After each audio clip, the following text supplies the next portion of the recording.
The episode Soacra lui Celentano, parte agli from Las Fierbinți, unfolds like a slow-burning domestic comedy disguised as a rural tragedy. It captures in a single small story everything that has made this Romanian series a phenomenon. Its perfect balance of irony and tenderness, of mockery and compassion, of laughter and melancholy. The focus here is not simply on Celentano, the perpetually intoxicated philosopher of Fierbinți, but on the domestic invasion that occurs when his mother-in-law moves in with him and Gina. What seems like a banal setup becomes a psychological war played out over bottles of beer, gossip, and wounded pride. The show magnifies the absurdity of everyday life in small-town Romania, and through Celentano's suffering, it explores the universal clash between old-world authority and new-age rebellion. From the opening shot, the tone is familiar, yet slightly altered. The camera lingers on the same dusty courtyard where Celentano and Fierbinți usually debate metaphysics after a few drinks. But this time, the atmosphere feels different. The sounds of hens, a barking dog, and distant radio music mix with Gina's hurried steps. Her nervous energy is palpable, suggesting that something has disturbed the fragile peace of the household. When Celentano enters, already half drunk and humming one of his improvised songs about freedom, Gina drops the bomb. Her mother is coming to stay. The line is delivered casually, but in Celentano's world, it lands like a sentence. His reaction, frozen and blank, becomes the comic core of the scene. What follows is a masterclass in micro-expressions. Adrian Vancica, who plays Celentano, turns a simple look into a paragraph of meaning. Fear, frustration, resignation, and then the faint hope that maybe the mother-in-law will not stay long. But the audience knows better. Las Fierbinți thrives on situations that start small and spiral into chaos, revealing hidden truths about people and society. Celentano's house becomes a battleground of power dynamics. When the mother-in-law arrives, she embodies everything he resents: control, judgment, sobriety, and the moral voice of an older generation. She comes with 2 suitcases, a crucifix, and a face that looks like it was carved from disappointment. The dialogue between them is sharp, rhythmic, and filled with local idioms that lose none of their charm even in translation. Celentano, desperate to assert his dominance, insists that his home operates under his laws. But she immediately reclaims authority by rearranging the furniture, cleaning the bottles, and calling him a failure. The clash is not just between 2 people, but between 2 eras. The mother-in-law represents the remnants of rural dignity, where discipline and image mattered. Celentano represents a Romania of transition, where dreams of greatness have dissolved into cheap alcohol and irony. Yet the show never mocks either side cruelly. It lets their contradictions breathe. In one striking scene, she sits at the kitchen table, reading prayers aloud, while Celentano, outside, tries to drown her voice with his radio.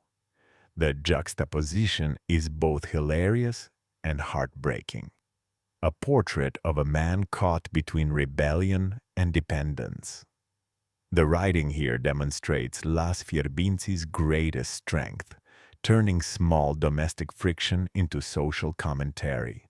Every joke hides a truth about generational failure. Celentano's pride, though ridiculous, mirrors a national fatigue with being constantly told how to live better. His drinking is his only form of protest, a ritual of defiance against the expectations of decency. When the mother-in-law scolds him for wasting his life, he answers with a monologue that could almost belong to a tragic poet. He says that he drinks because it is the only thing that never lies to him, that even water hides its impurities, but alcohol tells the truth. The line is absurdly profound, and Vanchika delivers it with a raw sincerity that transcends comedy. It is moments like this that make Las Fierbinți so distinctive. It uses humor as camouflage for philosophical despair. The cinematography reinforces this duality. The lighting shifts subtly as the conflict escalates. Warm tones dominate the early scenes, giving the illusion of homeliness. But as tension grows, the palette becomes colder. The courtyard, once a place of camaraderie and laughter, turns into a stage for silent resentment. Even Fierbinți, Celentano's eternal partner in crime, senses the change. He visits with his usual bottle, hoping for gossip, but quickly realizes that Celentano is living under a new regime. Their dialogue provides comic relief, yet carries symbolic weight. Fierbinți teases that the mother-in-law is like a government inspector sent to check his drinking license. The metaphor fits perfectly. Authority, hypocrisy, and fear coexist in every small village. Another remarkable element is the use of sound. The show's creators understand the power of background noise to express emotion. The clinking of glasses, the squeak of an old chair, the buzz of a fly around the bottle, all of it builds the atmosphere of suffocating domesticity. At one point, when Celentano sneaks a drink in the bathroom, we hear the distant chanting of a religious radio program his mother-in-law has turned on.